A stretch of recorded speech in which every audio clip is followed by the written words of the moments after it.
Buti naman. Yan ang trabaho mo bukas sa train. Walang sino man ang dapat makakuha ng knock list.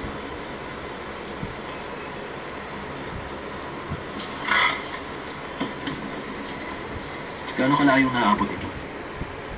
Hindi ako sigurado. Dapat malapit lang ako. Ethan, may sasabihin ako. Kakaiba ang pagkakaayos ng isang port sa gitnang Amerika sa state ng Western Sea, kung saan sinabi ng federal agents na nalaman na nila ang utak sa likod ng international drug ring. Ang utak ng operation ay pinamumunuan ni Margaret Ethan Hunt at ng half-brother-in-law niya si Donald Hunt. Naaresto sila kaninang umaga ng drug enforcement officers sa major sting operation na design para ma-expose ang iligal na paggawa ng drugs na methamphetamine. Nakilala sa tawag na CAT. Ang kasong iniimbestigahan ngayon ay tungkol sa walang alam at panungkol.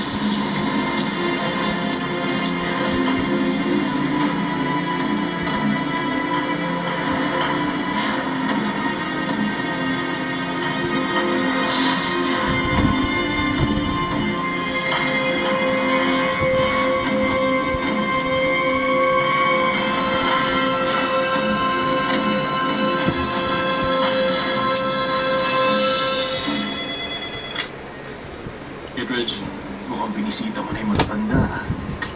Si Han, kunin yung location niya. Mukhang nanonood kay hata ng TV. Tama ba? Kung gano'n ang pinakamaganda mong naisip ay ang pagpapakulong sa mama ko. Nasa England, tawagan ng MI5. Ethan, sinisiguro ko sa'yo na ang una kong order pag sumuko ka ay iuro man kung ano-anong kasong ibinibigay sa buong pamilya mo. At tanggalin na rin ang record na sa file nila. Kaya kung pupunta ka na ngayon, pwede rin nating ibaba ang charges sa'yo. May tatanong lang ako sa'yo, Kittredge. Sige, ano yun, Ethan? Kung ang taong kinakausap mo ay sinira, sinaksak, binaril, at winasa ang 5 miyembro ng sarili niyang IMF team, sa tingin mo, paano mo pa siya masisira sa ginawa mong pagpapadala sa nanay niya at sa uncle niya sa hukuman? Hindi ko alam, Ethan. Sabihin mo sa akin.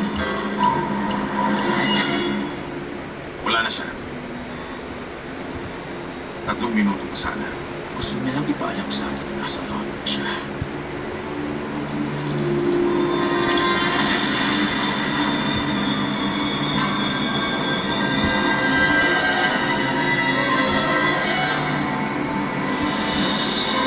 Napakahirap ang talagang sulat.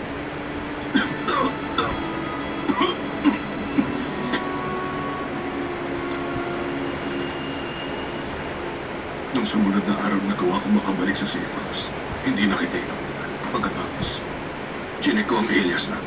Doon mo kami na-pick up sa States. Pero nakaalis na kayo bago ako dumating at pilit ko kayong sinundan. Pag maliit ang bansa, hindi computerized ang record ng customs. Nagbantay ako sa iyo.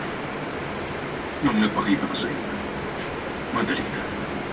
Alam mong gusto kong mag-rent sa Liverpool Street. Ano ko? Ako nagturo sa iyo.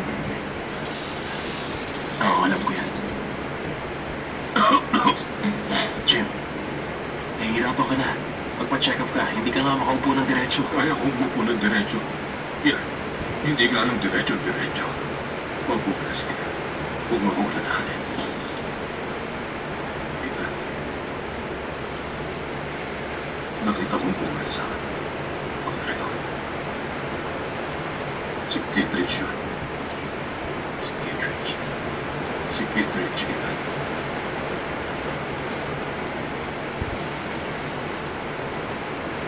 Si Kittredge ang spy.